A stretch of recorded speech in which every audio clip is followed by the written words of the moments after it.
стародавние времена существовало лишь две гачи – Fate Go и все остальные. Споры, что лучше, конечно же, были, но не слишком жаркие. Время шло, появлялись новые гачи, и в какой-то момент, стало действительно горячо, ведь загорелись сердца фанатов желанием выяснить, чья любимая игра наименее мусорная.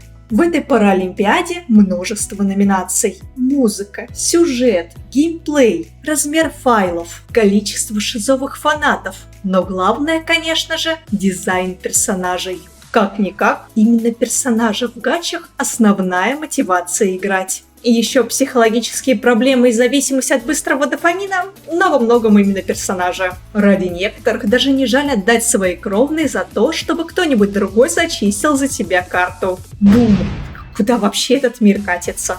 Но как именно придумывают всю эту кучу уникальных и очень удачных дизайнов? Можно ли как-то объективно определить, какая гача справляется с созданием вайфу лучше всего? И как менялся подход к дизайну со временем? На все эти вопросы я постараюсь ответить в серии видосов Гача Лук. Встречайте! Что вы, не стоит аплодисментов! В этом самом первом видосе я постараюсь объяснить, чем руководствуются компании, создавая свои дизайны, как они это делают и как на внешность вайфу влияет экономика стран. В следующих видео Гача Лука я поговорю о конкретных играх и особенностях их дизайнов, так что, если хочешь, чтобы они вышли поскорее, поддержи это видео лайком и комментом. А если ты шейх, загляни ко мне на Бусти, от денег никогда не откажусь. А теперь погнали! Начнем с простой истины. Дизайн субъективен, но это не значит, что его нельзя оценивать. Перед тобой Архонт Огня, правительница нации войны. Что думаешь о ее дизайне? Напиши в комменты, а я пока сделаю предположение. Многие наверняка написали, что дизайн в целом неплох. Силуэт узнаваем, цвета удачно сочетаются, но всяких украшений и блесточек так много, что взгляд не совсем понимает, куда смотреть, и в итоге смотрит на грудь. Кто-то скажет, что красные развивающиеся волосы, байка и кожаный комбинезон классно передают ощущение свободы, дерзости и бунта. Все это легко считывается, так что дизайн скорее хороший. Другой возразит на это. Но ведь мотоциклы и этот наряд ни капли не вписываются в эстетику Геншина. Да не то что Геншина, даже самого Натлана. Разве так выглядит Архонт? Дизайн ужасен. А в Китае прямо сейчас Давэй обнимает кошку-жену и с ухмылкой смотрит на свой банковский счет. Баннер Мавиуки принес ему много денег. С его точки зрения дизайн превосходен. Как видишь, оценить дизайн можно совершенно по-разному, и оценка будет зависеть от твоих ценностей. Мавуика и споры вокруг нее – прекрасный тому пример. Одним понравилось то, насколько она крутая и стильная. Этим людям важнее всего эффектность. Они просто хотят играть красивыми персонажами. И кто их осудит? Я вот не осужу, и ты не осуждай. Другие не смогли смириться с тем, что байк. Для этих людей на первом месте история и атмосфера. Ни тот, ни другой подход не ошибочен. Они просто разные, и оба имеют право на существование. Отличный дизайн часто усаживается на оба стула сразу, но это не значит, что дизайн резко становится плохим, если не садится на один из стульев. Образ Байонетты считается иконичным, но в реальности никто не захотел бы сражаться в таком аутфите. В роликах я буду рассматривать дизайны с обеих сторон, и с лорной, и с эстетической. В этом нам помогут следующие призмы. Во-первых, силуэт. В гачах этому уделяется особое внимание, потому что игрок должен смочь отличить каждого из кучи персонажей за доли секунды, даже на крохотном экране телефона. Взгляни на эти силуэты. Ты наверняка сразу понял, из какой игры эти лошадки. Уши и хвост героини Мусума – яркая и узнаваемая деталь. Но смог бы ты мгновенно отличить одну девушку от другой, глядя только на силуэт? А если поменять позы?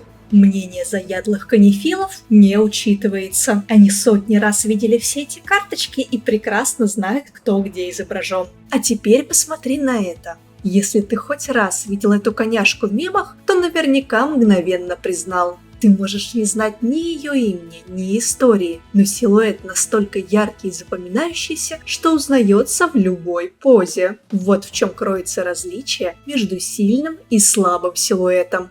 Вторая призма – цвет. И снова сразу пример. Эти две дамы из Arknights достаточно похожи. У обеих смуглая кожа, светлые волосы и темное пальто. Но мало кто станет спорить, что дизайн без Vox удачнее. И дело именно в цвете. Напомню, что для гачи важно, чтобы персонажа было легко считать. Поэтому мы так часто встречаем образы, где темные элементы чередуются со светлыми, а насыщенные с нейтральными. Образ Мисс Вокс построен на простом, но очень эффектном контрасте. Черный плащ и сапоги обрамляют белое платье. При этом сапоги и плащ не сливаются друг с другом благодаря тому, что подкладка плаща светлее к низу. Каждый элемент наряда четко различим, соблюдается то самое чередование темного и светлого. У Морган, напротив, цвета жилета и водолазки настолько близки, что мне пришлось долго вглядываться, чтобы понять, что вообще на ней надето. Черные ботинки сливаются с таким же черным мечом за ними. Чувство, будто дизайн создавался с мыслью, что нижнюю часть все равно никогда не будет видно. Значит, зачем над ней париться? В итоге, вместо постоянного чередования, в дизайне Моргана мы видим просто два темных и два светлых пятна.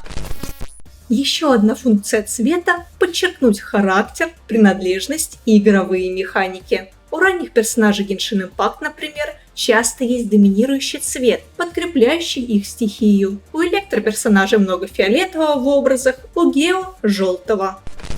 Как написано в одном из ранних обзоров на Genshin, если герой проходит через внутренние изменения, его палитра может меняться. Например, Кея, преодолев тьму прошлого, мог бы получить более светлый аксессуар, как символ перемен. Смешно читать это спустя столько лет, когда знаешь, что в Геншине персонажи статичны. Но вот в ХСР мы действительно увидели смену дизайна персонажа с развитием истории. Видно, что поменялась не только сама одежда, но и цветовые акценты. Теперь Санды жаждет не порядка, а познания, поэтому к светлым элементам прибавилось столько же темных. Персонаж принял неоднозначность мира, который будет исследовать. Когда говорят о дизайнах в гачах, частенько отмечают, что они перегружены деталями. Обычно, чем позже вышел дизайн, тем сильнее выражена эта перегруженность. Сравни Селена Темпест и Селена Пианиссимо. Первая уже достаточно детализирована, ее можно долго разглядывать и обнаруживать что-то новое. Но детализированность второй так высока, что с непривычки глаза устают. Или ранние и поздние дизайны Кукеран. Разница налицо.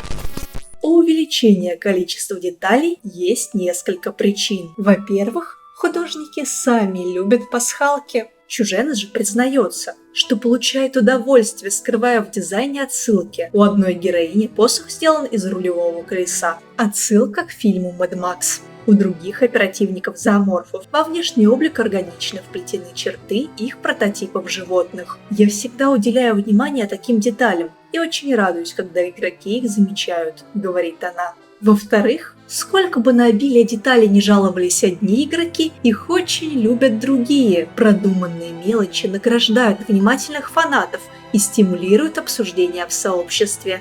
Вот, например, чел на Reddit накатал пасту о том, почему на сплэш-арте девочки-медузы изображена чайка. Если вдруг тоже интересно, оставлю ссылочку на перевод в описании. Это не деталь костюма, но все равно очень показательно. В-третьих, персонажи гачи – то, что разработчики пытаются продать. Если нечто выглядит дорого и навороченно, человеку в среднем чисто психологически будет проще расстаться ради этого с деньгами. И маркетологи игровых компаний об этом знают. А так как конкуренция на рынке гачи-игр значительно выросла, большинство студий не решается оставлять дизайны лаконичными. Но чтобы игрок полюбил персонажа, мало яркой картинки. Хороший дизайн тесно сплетен с историей героя. Японский иллюстратор Мору как-то сказала в интервью: каждый персонаж должен обладать сильным мировоззрением и присутствием, создающим уникальную атмосферу. Когда я разрабатываю образ, я фокусируюсь на сеттинге. Присутствие героя в этом мире приобретает особую важность. Темы могут быть разными, но я стараюсь сделать так, чтобы каждый персонаж рассказывал собственную историю. Под мировоззрением он понимает продуманную историю и роль героя во вселенной игры. Так что, 4-я призма – отражение мировоззрения в дизайне. Например, Март 7 любит фотографировать, поэтому на поясе у нее висит фотоаппарат. Или Киперина – красный галстук и астролябия, который сразу намекает на связь с пионерами и космосом, а схожесть двух персонажей и вовсе способны рассказать историю без слов. Когда фанаты узнают лор и начинают видеть в костюме отголоски истории, персонаж обретает для них новые измерения, становится любимцем, а не просто картинкой. Антипример. Я помню, как многие разочаровались дизайном Хейза, когда его показали. До анонса стало известно, что он детектив, но в конечном дизайне не было ни намека на это, если только не считать футбольную ульту отсылкой к детективу Конану. И да, в случае с играми, анимации тоже часть дизайна персонажа. И хоть о них редко говорят в этом контексте, пусть анимации и позы станут нашей 5-й призмой. Психологический игрок привязывается к тем героям, которые кажутся ему уникальными личностями. Из-за этого дизайнеры стремятся сделать каждого из персонажей как можно более выделяющимся, в том числе за счет анимаций. Красочная боевка, куча уникальных анимаций ожидания, индивидуальная походка – все сюда. Даже 2D-игры сейчас стараются добавлять анимацию или и вовсе переходят в 3D. А Zenless Zone Zero и вовсе сделала шаг конем и привлекла всеобщее внимание к такому себе с точки зрения дизайна персонажу, анимировав ему харизму. Эти 5 призм формируют то, что мы называем языком дизайна. Они работают не только в гачах, но и для всего, где создаются персонажи. Но существует целая куча всего, влияющего на дизайн гач, но не настолько универсального. Одна из таких вещей – страна производства. Не секрет, что гачи-игры зародились в Японии, и долгое время Страна Солнца главенствовала на этом поприще. Как и многое, что создают японцы, такие игры были в первую очередь ориентированы на внутренний рынок и на определенную субкультуру. Слышишь определенная субкультура, воспринимай это как какие-то шизы. Например, Idolmaster четко бьет фанатов айдолов, а Момосума метит в любителей лошадей и айдолов. Есть ли в Японии хоть одна гача, которая не пыталась нажиться на этих беднягах? Думаю, можно засчитать. В основном они не стремятся охватить огромную аудиторию, а метят именно в тех, кто готов платить. Такая политика компаний вызвана нежеланием рисковать. Японские мужи просто не хотят тратить денежки, когда не уверены в результате. Отсюда столько гач по уже популярным франшизам. Провальность такого подхода отмечают сами японские разработчики. Если бы вы видели, как вкладываются в это китайцы, вы бы знали, что они тратят в 10 раз больше денег и людей, чем в Японии. Размах несопоставим. Проблема не только в деньгах, но и в их распределении. В Японии много внимания уделяют внешнему облику, потому что это простой способ привлечь игроков. Когда я смотрю на современные китайские и японские игры, я чувствую, что главное различие между ними не в графике, а именно в анимации. Дело не только в том, как двигаются персонажи. Важны физика и работа камеры, и то, как движение направляет взгляд игрока. Из-за урезанных бюджетов и недостатка аниматоров, японские игры оказываются более просты технически. 2D вместо 3D, простой селшейдинг, захват движений и использование повторяющихся анимаций. В то время как китайцы находят все новые и новые способы сделать свои игры все более впечатляющими графически. Дело в том, что китайские продюсеры часто приходят из смежных областей и приносят свежий взгляд. Например, Ли Джин Юй, продюсер ZZZ, до работы на Хое занимался графическим дизайном. И это отразилось на игре. Сложно спорить с тем, что ZZZ сейчас самая стильная гача. но новшества новшествами. А если бы китайские студии не желали заполучить все деньги мира, их игры не были бы и в половину так успешны. Они стремятся к глобальному охвату. Поэтому в Genshin каждая нация – это синтез разных мировых культур. А Arknights сочетает в себе и восточную мифологию, и западный стиль. Такой подход расширяет потенциальный рынок. В разных персонажах игроки из разных стран находят близкие мотивы. По этой же причине в графику и техническую часть вкладывается так много денег. Ориентированные на мировой рынок игры должны соответствовать мировым стандартам качества. Корейские гачи занимают позицию где-то между китайскими и японскими. У них нет огромной внутренней аудитории, чтобы ориентироваться лишь на нее, но и денег поменьше, чем у китайцев. Приходится придумывать, чем выделиться среди конкурентов. Ну или выкупить права на уже популярную франшизу. У каждого правила, конечно же, есть исключения, но в целом дела обстоят как-то так. Цензура внутри страны также необратимо влияет на дизайн. В среднем в Азии куда проще относятся к теме сексуальности, чем во всем остальном мире. Но не в Китае. Китайцам приходится играть в трехмерные шахматы с цензурным комитетом. Из-за этого в глобальной китайской версии персонажи часто выглядят немного по-разному, а некоторые игры требуют ввести специально расцензуривающий код. Тем не менее, образы все еще довольно фансервисные, просто не доходят до откровенного хентая. Да и хей, иногда отказ от погони за гунерами приносит пользу. А что по производству? Кто б знал. Процесс создания и отбора дизайнов находится под NDA. И все, что нам известно наверняка, причесанная информация из интервью с продюсерами и дизайнерами. В целом, можно выделить два подхода к созданию дизайна. В первом случае работу поручают конкретному художнику. Это частая практика для игр с 2D-спрайтами. Художник, внутренний или приглашенный, создает дизайн и отправляет его арт-директору. Тот присылает правки. Процесс повторяется до тех пор, пока арт-директор не будет удовлетворен. Студии стараются сохранять авторский почерк, ведь многих фанатов привлекает именно разнообразие стилей.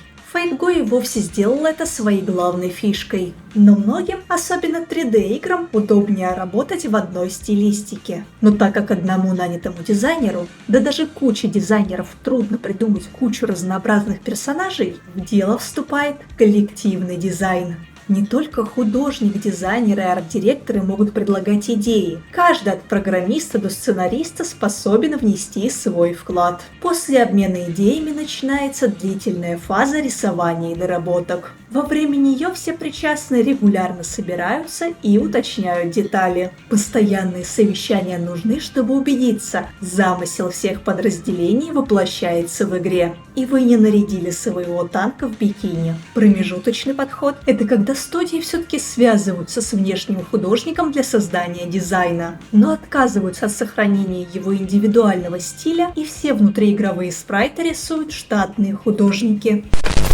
Об этом редко упоминают в интервью, но в процессе дизайна, конечно же, участвуют маркетологи.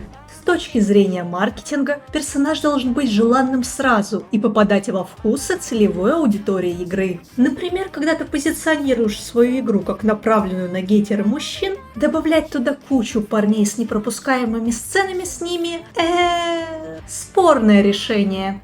В общем, маркетологи очень важные и полезные люди. Но это создает проблему – делать образы шаблонно привлекательными или рисковать чем-то новым. Я не говорю сейчас, что все сексуальные вайфушки делаются с целью заработать побольше денег. Дизайнерам может быть самим кайфово раз за разом рисовать мини-юбки. Но случаются ситуации, как та, о которой рассказал бывший креативный директор Arknights Хошев.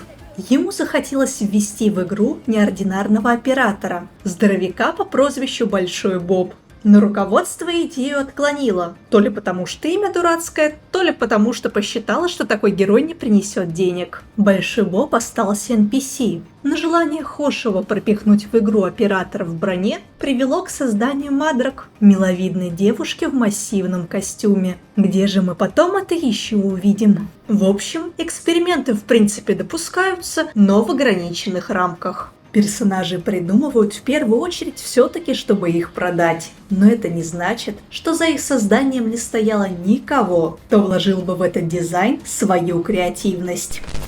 Я не раз сталкивалась с тем, что люди вытягивают кого-то, чей дизайн им не нравится, потому что персонаж будет полезен аккаунту. И наоборот, пропускают круто задизайненного чара, потому что он не поверкрипнул предыдущего. Так что нельзя сказать, что играют в гачи исключительно из-за дизайнов. Но дизайны – это то, что заставляет нас возвращаться к игре или пробовать новую. Ведь изначально мы не знаем ничего ни о сюжете, ни о механиках, мы просто видим красивого героя, которого можно заиметь себе в коллекцию, и нам сразу хочется узнать о нем побольше.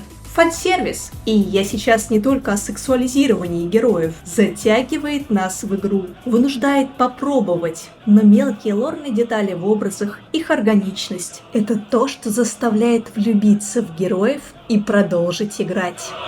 А затем разочароваться, потому что сценаристы забили на твою любимую Легу, и она появляется в сюжете и ивентах реже некоторых четверок.